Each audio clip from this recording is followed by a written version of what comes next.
మహారాజా, ఇటు ప్రవేశం నిషిద్ధం. ఓహో, నిషిద్ధమా? అలాగే.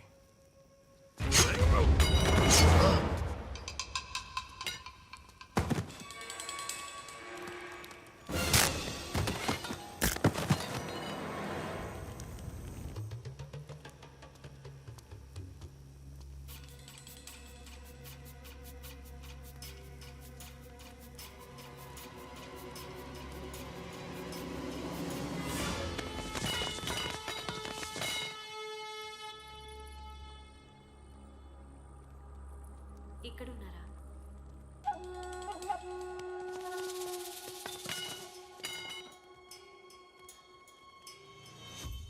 ఇందా, ఈ ఇంటి కోడలుకుండే ముఖ్యరా. ఎవరైనా వస్తే ఇచ్చేయండి, రేపు వెళ్ళిపోతున్నాను.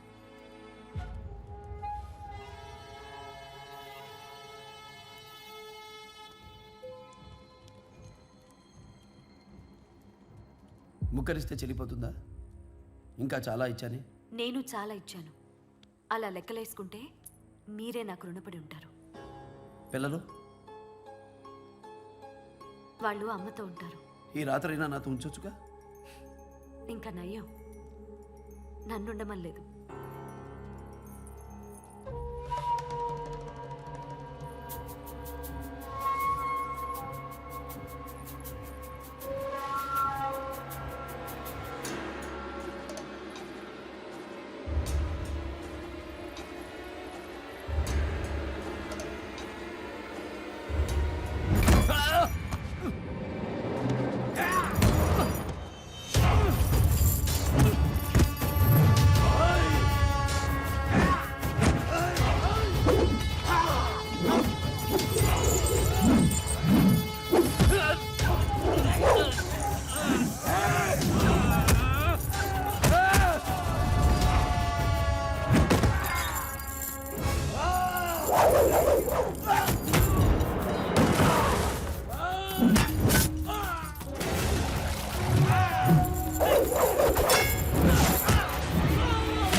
ఇంత రక్షణ వలయాన్ని దాటి శత్రువులు కోటలోకి ప్రవేశించారంటే మనిషి తోలు కప్పుకున్న తోడేళ్లేవో మన మధ్య తిరుగుతున్నాయి.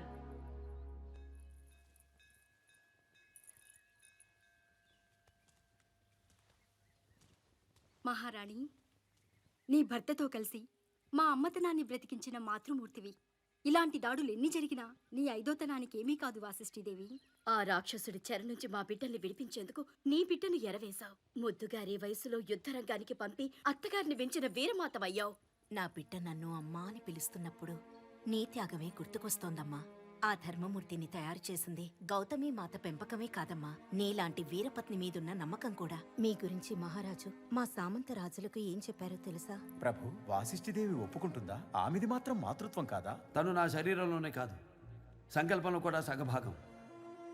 ధర్మార్థ కామ మోక్షాలలో నా చెయ్యి వీడదు, నా మాట దాటదు. నువ్వు నిజంగానే ఆయన సంకల్పంలో సగభాగం వాసిష్ఠీదేవి.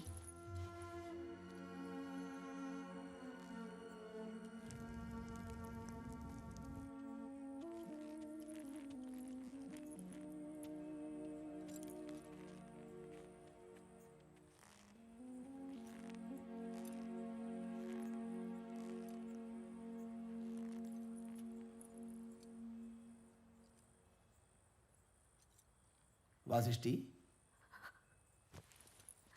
కన్నీళ్లు కూడా గుర్తుపడతారా? కన్నీళ్లకు మనసు పుట్టిల్లు, కళ్ళు అత్తారిల్లు, రెండు నావేగా.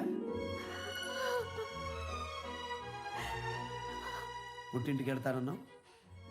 యుద్ధానికి భయపడి పారిపోయేంత పెరిగిదాన్నేం కాదు. అత్తను మించిన వీరమాతను. అబ్బో, ఇది ఎప్పటి నుంచో? కాదా, యుద్ధంలో మీరు కత్తి పడితే నా బిడ్డ తండ్రి వేలు పట్టి వీర విహారం చేశాడమ్మా. ఇందా, ఎవరన్నా వస్తే ఇచ్చేయమన్నావుగా. నేను వచ్చానుగా. ఎవరా? ఇవనా? ఇవరా?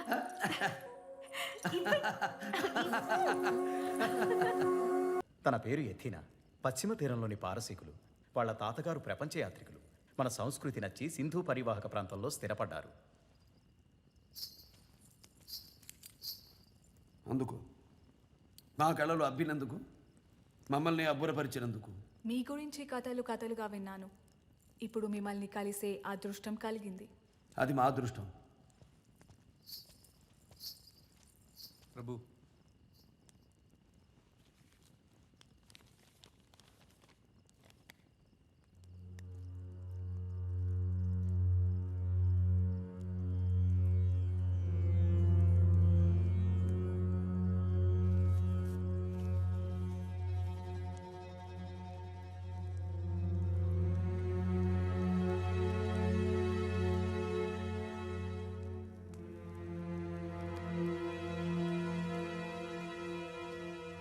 మిత్రమా, అమోఘం, అద్భుత శిల్ప సౌందర్యం.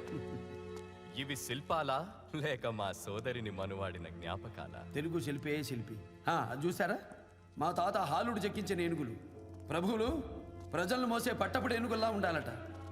ఏనుగు వెనక ఏనుగు, ఏనుగు వెనక ఏనుగు, ఎన్ని ఏనుగులైనా పెడుతూనే ఉంటాయి. కడపటి ఏనుగుకి మొదటి ఏనుగు ముఖమైనా తెలీదు. అయినా నడక మారదు, దారి తప్పదు. నమ్మకం ఉండాలి, తోక పట్టుకునేందుకు తొండ ఉండాలి. బలా మిత్రమా. సామంతులైనా అంతే, సార్వభౌముణ్ణి అనుసరిస్తూ ఉండాలి. మధ్యలో ఒక్క మతపుడేనుగున్నా కట్టు తప్పుతుంది. మన మధ్య 2 మత గజాలున్నాయి. ఏం చేద్దాం మిత్రమా?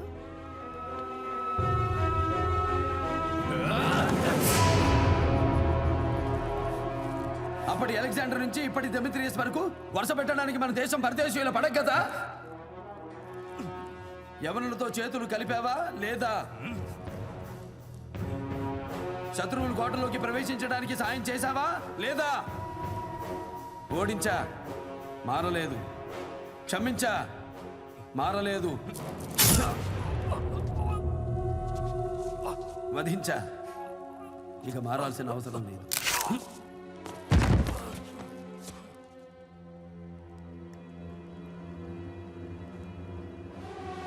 మందలో ఇంకొక మతగజం ఉంది. సమయం లేదు మిత్రులారా. క్షమించండి ప్రభు. ఆ యవన డెమెట్రియస్ సింధుని ముట్టడించాడు. ప్రశాంతమైన పరివాహక ప్రాంతాన్ని శ్మశానం చేశాడు. దేవాలయాలు ధ్వంసమవుతున్నాయి. ఈ కళ్యాణరాజు కాంజీరావు నాకు కబురు పంపాడు. యవన సేనకు సాయం చేస్తే నన్ను, నా రాజ్యాన్ని వదిలేస్తారని ఆశ చూపాడు. ఆ స్వార్థంతోనే ఈ అనర్థానికి పాల్పడ్డాను ప్రభు.